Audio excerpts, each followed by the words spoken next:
Right now, in the small port city of Yatsushiro in southern Japan, roughly 58,000 households are sitting without running water or electricity, in temperatures pushing past 35 degrees Celsius, 2 full days after a magnitude 7.1 earthquake tore through Kumamoto Prefecture. The death toll is rising. As of Thursday, July 30th, Kumamoto's prefectural government confirmed at least 17 deaths directly tied to the earthquake, with 6 additional people listed in cardiopulmonary arrest, the term Japanese officials use before a death is formally pronounced.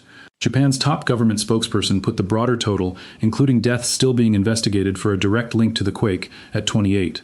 Search and rescue crews are still working through the wreckage of an Aeon Mall shopping center in Kashima Town, where a suspected gas explosion collapsed the building's second floor, and 4 bodies have now been pulled from that wreckage alone. But the story unfolding in Yatsushiro right now is not only about the rescue operation itself, it is about a second, quieter emergency layered directly on top of it. Thousands of earthquake survivors trying to survive without water or power in the middle of a brutal summer heatwave, with local officials admitting they have no idea whether repairs will take days, weeks, or months. Today we are going to break down exactly where the death toll stands, why the water and power crisis may be just as dangerous as the earthquake itself, and what rescue teams are still racing against as the clock on this disaster keeps running. No guessing, no dramatizing, just the current facts, the science, and the real stakes on the ground right now. Drop a comment below. Have you ever lived through a disaster where the days after mattered just as much as the disaster itself? Tell me what that was like. If you want to know the moment this story develops further, subscribe to the Soccer Clock right now. It is completely free. A thumbs up also helps enormously. Let us go for 5,000 likes on this one, so the algorithm actually shows it to the people who need to see it. Thank you. Now, let us get into it. Let us start with exactly where the death toll stands, because the numbers here have understandably shifted throughout the day as officials confirm more information, and it is worth being precise about what is confirmed versus what is still being investigated. Kumamoto's prefectural government has confirmed at least 17 fatalities directly tied to Tuesday's earthquake, with the majority concentrated in 2 specific locations: the Nippon Paper Industries paper mill, which suffered major structural damage during the shaking, and the Aeon Mall in Kashima Town, where a suspected gas explosion caused a partial building collapse. A further 6 people remain in what officials describe as cardiopulmonary arrest, a clinical term Japanese authorities frequently use in the immediate aftermath of a disaster before a death can be formally confirmed and processed. When you include additional deaths across the prefecture still being investigated to determine whether they are directly connected to the earthquake, Japan's top government spokesperson placed the total figure at 28 as of Thursday. That range, and the fact that it has moved over the course of a single day, some outlets citing 17, others citing 25, reflects exactly how a death toll is actually built during an active disaster, confirmed case by confirmed case, rather than arriving as a single final number the moment a headline gets written. Among those confirmed dead is a Vietnamese factory worker, recently married, who leaves behind a wife and a 7-month-old child. His wife recalled speaking with him the night before the earthquake struck, in what would turn out to be their final conversation. Stories like this one are a difficult but necessary part of understanding what a death toll actually represents, because a number on a screen can never fully capture what it means for one specific family, on one specific night, to lose someone they had spoken to only hours earlier, expecting an ordinary morning to follow. Let us talk about the rescue operation itself, because it is still very much active. At the Aeon Mall site in Kashima Town, search and rescue crews have continued working through a partially collapsed structure following the suspected gas explosion, and have so far recovered 4 bodies from the wreckage. This kind of search operation, inside a modern commercial structure with collapsed floors, twisted structural steel, and the ongoing risk of further collapse from aftershocks, is painstaking, careful work, often measured in inches rather than feet, since crews cannot simply clear debris quickly without risking further harm to anyone who might still be alive beneath it. This is precisely why search and rescue specialists worldwide reference what is often called the 72-hour window following a major structural collapse, the period during which a trapped survivor's odds of being found alive remain meaningfully higher, driven primarily by how long a human body can survive without water, and secondarily by the physical risks of prolonged entrapment, crush injuries, and dehydration compounding over time. That is not a hard cutoff where hope simply ends. Rescues well beyond that window have happened in earthquakes around the world, but it is exactly why crews are working around the clock rather than pacing themselves, because every additional hour genuinely matters for anyone still trapped and waiting to be found. It is worth understanding exactly how significant that 5-liter daily limit actually is, because most people who have never lived through a water outage have no real frame of reference for it. Humanitarian relief organizations generally treat somewhere in the range of 2 to 3 liters of drinking water per person per day as the bare minimum needed to prevent dehydration in hot climates, before accounting for any additional water needed for cooking, basic hygiene, or cleaning wounds.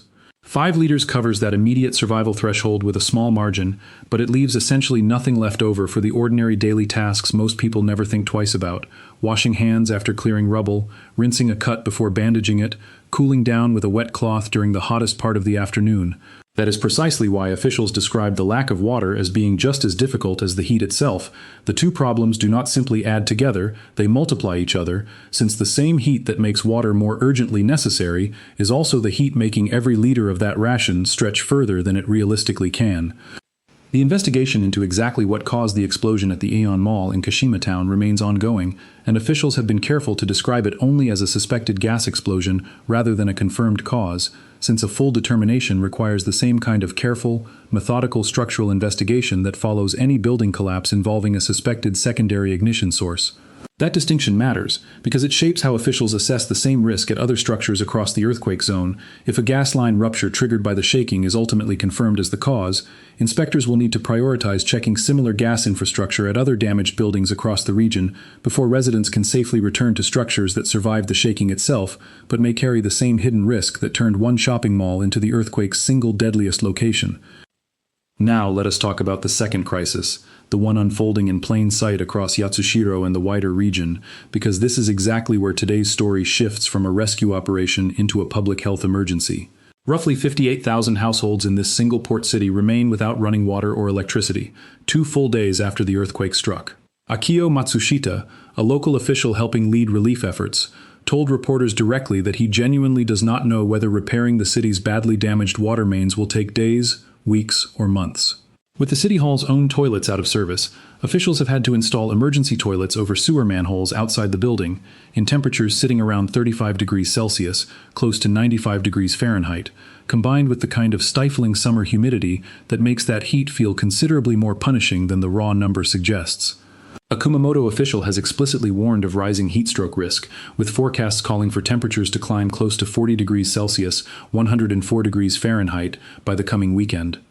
Here is why that combination, no water and extreme heat, is genuinely as dangerous as the structural damage itself, even though it generates far less dramatic footage. Your body's primary defense against overheating is sweating, and sweat only cools you effectively if you have enough fluid intake to keep replacing what you lose. Without reliable access to clean drinking water, that entire defense system starts to fail exactly when people need it most, in the days immediately following a disaster, when residents are also physically exhausted from clearing debris, sleeping poorly due to aftershock fear, and in many cases already dealing with injuries or existing health conditions that make heat stress considerably more dangerous. This is precisely the kind of compounding, secondary disaster we have discussed before on this channel. The initial shaking causes direct structural damage and casualties, but the days that follow, without water, without power, without functioning infrastructure, can produce a slower, quieter toll of their own if relief efforts cannot move fast enough. Japan's response to this specific threat has been fast and substantial. The self-defense forces, Japan's military, are installing approximately 300 air conditioning units across evacuation centers and other key sites throughout the Kumamoto region, specifically to reduce heat stroke risk for displaced residents, now sheltering in gymnasiums, community centers, and other temporary facilities. Immediately following the earthquake, self-defense force trucks began towing water tanks directly to community centers and schools across Yatsushiro, returning repeatedly to City Hall to refill from emergency reserves stored beneath the building itself.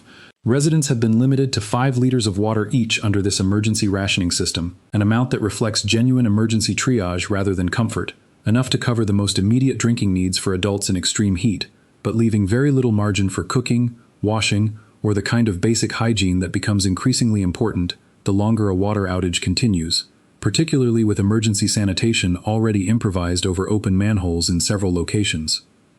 The human toll of living through this specific combination shows up in small, telling details from residents on the ground. One family, the Shimadas, a father, mother, and their 3 daughters, have been sleeping in a tent set up directly in front of their own house, not because their home was destroyed, but because they remain frightened of continuing aftershocks and do not feel safe returning indoors overnight. That single detail captures something important about disaster recovery that raw damage statistics rarely convey. The psychological toll of survived trauma can keep people out of a structurally intact home just as effectively as actual physical destruction, and that displacement still counts, in every practical sense, as part of what this earthquake has done to this community. Elsewhere in the city, residents like Masahiro Miyamoto have been out helping clear rubble from damaged structures, including a toppled temple gate. Community members working alongside official relief crews rather than simply waiting for outside help to arrive, exactly the kind of grassroots mutual aid that tends to emerge in the earliest days of any disaster, before larger institutional recovery efforts can fully take hold. There is also a broader economic dimension to this earthquake that extends well beyond Kumamoto Prefecture itself, and it is worth understanding why. This specific region of southern Japan has become a genuinely significant hub for advanced manufacturing over the past decade, particularly in the automotive and semiconductor industries, sectors that depend heavily on precise, uninterrupted production schedules and specialized facilities that can be difficult to bring back online quickly after a disaster like this one. Reporting on the earthquake's aftermath has specifically flagged concerns about disrupted production at major manufacturers in the region, concerns that extend beyond the immediate human toll into questions about regional and even global supply chains, given how concentrated certain types of advanced chip and automotive component manufacturing have become in this exact part of Japan. A major earthquake striking a region like this one does not only damage homes and displace families, it can ripple outward into industries and supply chains that most of the people affected by those disruptions will never directly connect back to a specific earthquake in Kumamoto Prefecture. It is worth revisiting something we discussed when this earthquake first struck, because it remains directly relevant to how officials are handling the days ahead. Kumamoto Prefecture has a documented history of major earthquakes producing exactly this kind of extended, compounding aftermath. In April 2016, this same prefecture experienced a magnitude 6.5 foreshock, followed just 28 hours later by an even larger magnitude 7.3 main shock, a sequence that ultimately killed dozens of people directly and left thousands displaced for extended periods, with aftershocks continuing to rattle the region for months afterward. That history is exactly why Japanese officials continue urging residents to remain alert for further aftershocks even now, 2 days after Tuesday's initial rupture. And it helps explain why families like the Shimadas remain genuinely cautious about returning indoors overnight, despite their home still standing. So what does all of this actually mean, and what should you take from a story that is still very much unfolding? If you are anywhere in the affected region, continuing to follow official guidance on water rationing, evacuation center locations, and aftershock safety remains the single most important thing you can do, even as the initial shock of the earthquake itself fades into the rearview mirror. If you are watching this from elsewhere and want to genuinely help, established international relief organizations, including the Japanese Red Cross Society, are actively coordinating aid and supplies for exactly this kind of situation, and they remain a more effective channel for support than trying to send aid independently into an active disaster zone. And if you simply want to understand how a story like this actually resolves, pay attention not just to the death toll itself, but to how quickly officials manage to restore water and power to places like Yatsushiro, because in a disaster like this one, the speed of that specific recovery, not the earthquake's magnitude alone, will end up determining how many of the deaths in the coming weeks get formally attributed to heat and dehydration rather than the initial shaking itself. It is a distinction that rarely makes the same size headline as the earthquake's initial magnitude, but for the families of anyone who does not make it through the coming weeks of this recovery, it will end up being the only detail that actually matters.